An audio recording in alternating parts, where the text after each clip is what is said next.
شاهدوا على فضل طابت اوقاتكم نشرة اخبار الفضاء الاريتريه لهذه الفتره يصحبكم فيها محمود عبد الله بكفاح والتي نستهلها باهم وابرز العناوين.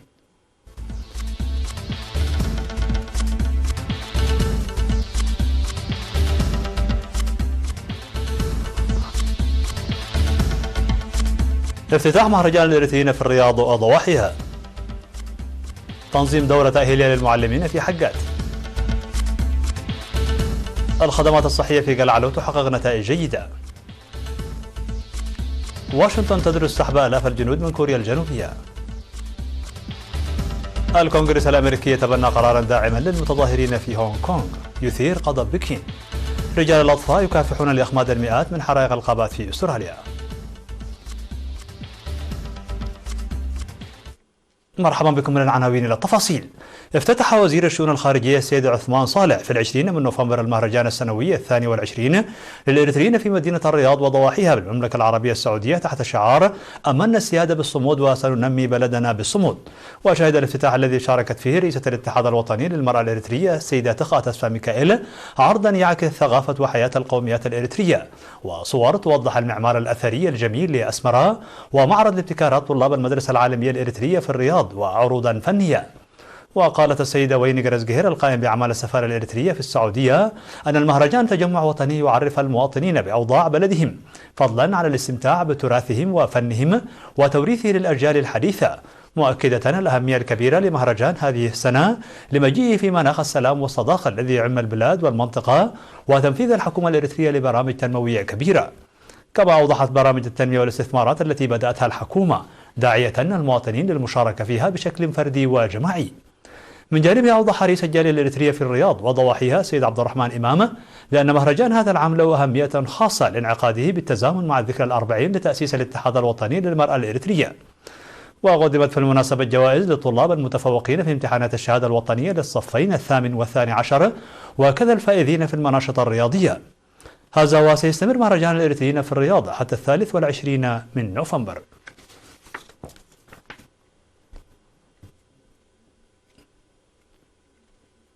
نظمت جمعية المعلمين فرع إقليم عنسبة دورة تأهيلية لمدة يومين لرفع كفاءة المعلمين وتطوير العملية التعليمية بحقات.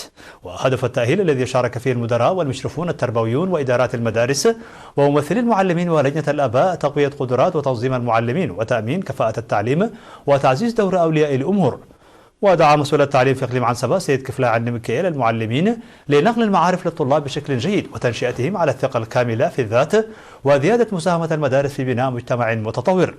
من جانبه أوضح رئيس جمعية المعلمين في إقليم عنسبة الأستاذ كبروم جبرزجي أهداف الجمعية وفوائدها. وقال الأستاذ تخلص بزرآي من المشرفين على التأهيل بأن الحفاظ على مميزات العملية التعليمية وحل أوجه القصور ساهم في زيادة فعالية التعليم.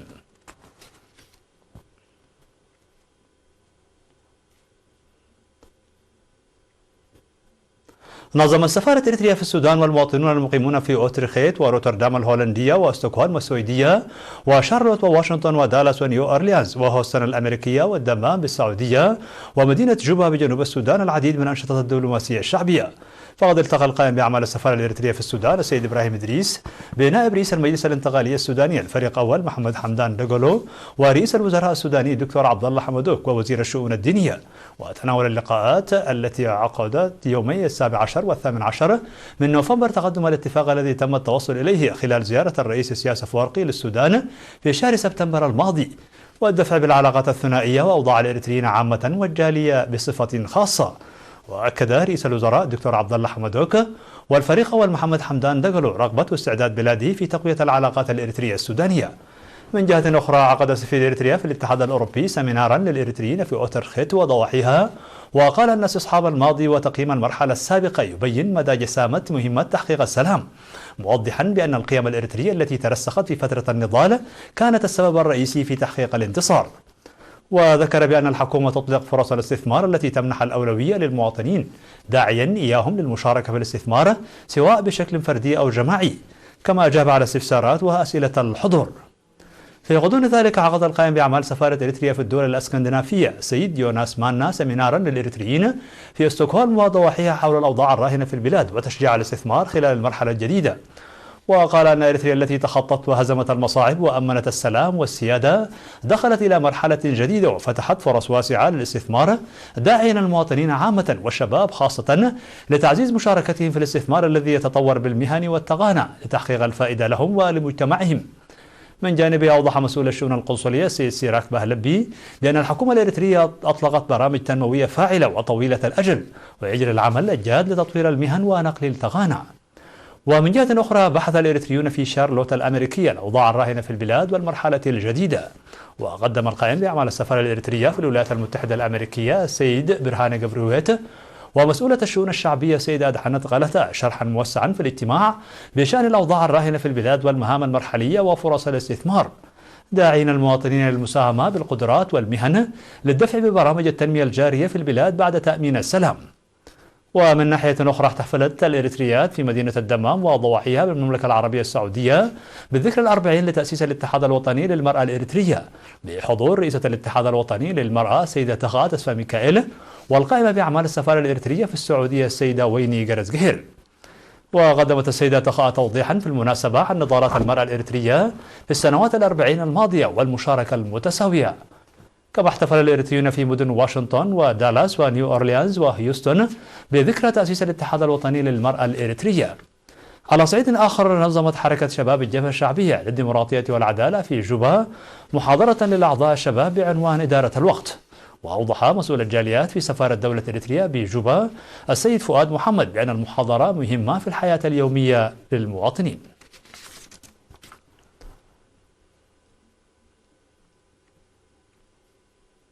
ساهمت الجهود الجارية لحل أوجه القصور في المؤسسات الصحية وتوفير الكادر الصحي بمديرية قلعلو في تقديم خدمات صحية جيدة للمواطنين عن قرب. وأوضح مسؤول الخدمات الصحية في المديرية الممرض محمود أحمد بأن عيادة قلعلو ظلت تقدم خدمات جيدة في الوقت الراهن بفضل توفير الكادر الصحي والمستلزمات الصحية. وأشار الممرض محمود إلى أن توفير أجهزة الفحص ساهم في تخفيض الضغوط على مستشفي قندع ومصوع المرجعيين، فيما بلغت نسبة التطعيم في المناطق النائية إلى 95% بفضل إنشاء المؤسسات الصحية المزودة بالطاقة الشمسية. وأوضح عن تمكنهم من القضاء على الوفيات والإعاقات الناتجة عن العادات الضارة، فضلا عن تحقيق تقدم ملموس في رعاية الحوامل قبل وبعد الولادة بفضل وكلاء الصحة الريفيين الذين لعبوا دورا مهما في هذا الجانب. هذا وتوجد بمديرية قلعلو 6 مؤسسات صحية بينها مركزين صحيين.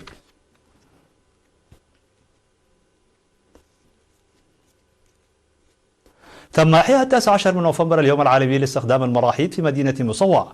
وأوضح مدير المدينة سيد هايلي أسفها في الحفل الذي جرى باستاد مصوع بأن عدم استخدام المراحيض الصحية يعرض للكثير من الأمراض المعدية. وقد حققت ضواحي إمبيرمي وحرقيقو وحطملو وأمكلو نجاحا كبيرا في الاستخدام الأمثل للمراحيض. وذكر مسؤول وحدة النظافة في وزارة الصحة السيد أبراهام اللاش الأهمية الكبيرة لاستخدام المراحيض وضرورة تضافر الجهود لإنجاح مهمة إنشاء المراحيض الصحية في كافة المناطق. مشاهدينا الأفاضل، كانت هذه الأخبار الداخلية. فاصل قصير ونوافيكم بالأخبار العالمية.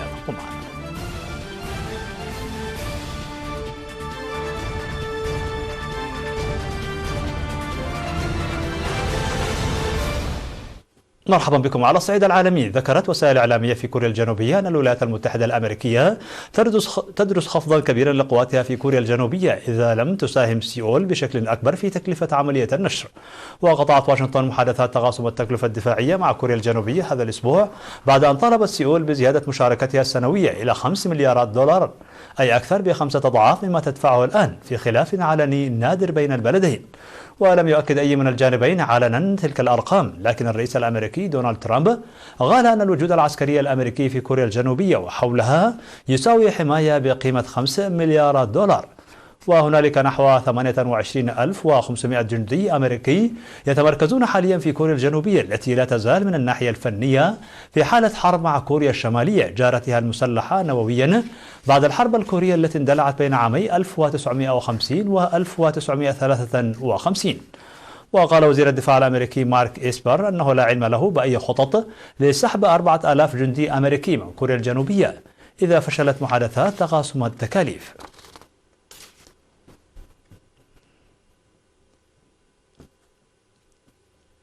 تبنى الكونغرس الأمريكي بغالبية ساحقة قرارا يدعم المتظاهرين في هونغ كونغ في مواجهة بكين، ويهدد بتعليق الوضع التجاري الخاص الذي تمنحه واشنطن المستعمرة البريطانية السابقة. ووافق مجلس النواب على القرار بأغلبية 417 صوتا مقابل صوت واحد بعد اعتماده بالإجماع في مجلس الشيوخ.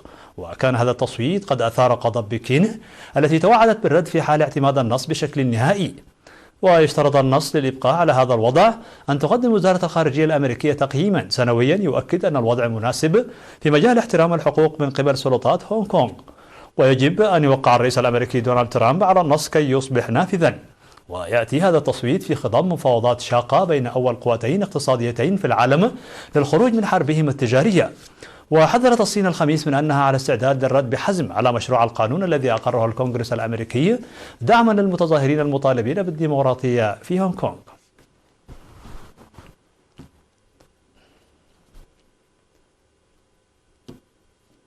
يكافح رجال الأطفال لإخماد المئات من حرائق الغابات المستعرة في أنحاء عديدة من أستراليا، حيث اشتعلت عشرات الحرائق في أماكن جديدة، مما أثار تحذيرات بأن الوقت تأخر كثيرا لإجلاء بعض السكان. وغطى دخان كثيف مدينة سيدني أكثر المدن سكانا لليوم الثالث، وحثت السلطات السكان على إبقاء الأطفال في المنازل في حين تزايد الضغط على رئيس الوزراء سكوت موريسون لمواجهة أزمة تغير المناخ. وبحلول ظهر الخميس اشتعلت عشرات الحرائق في أنحاء من ولاية فيكتوريا في جنوب شرق البلاد، وسجلت درجة الحرارة 40.9 درجة مئوية في عاصمتها ميلبورن. وحذرت السلطات السكان في بلدة تبعد نحو 50 كيلومترا شمالي بالارات ثالث أكبر مدن الولاية من أن الوقت تأخر جدا لإجلائهم بأمان.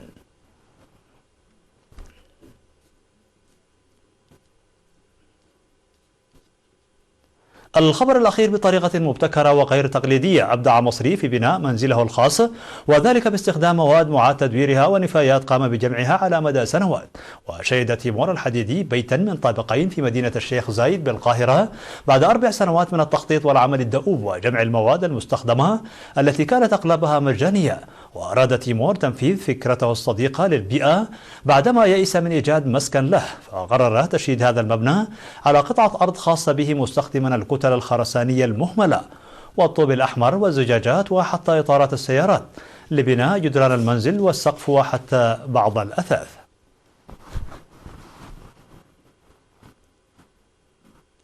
مشاهدينا الأفاضل، بهذا نكون وصلنا بكم إلى نهاية النشرة. شكرا على حسن المتابعة، دمتم بألف خير.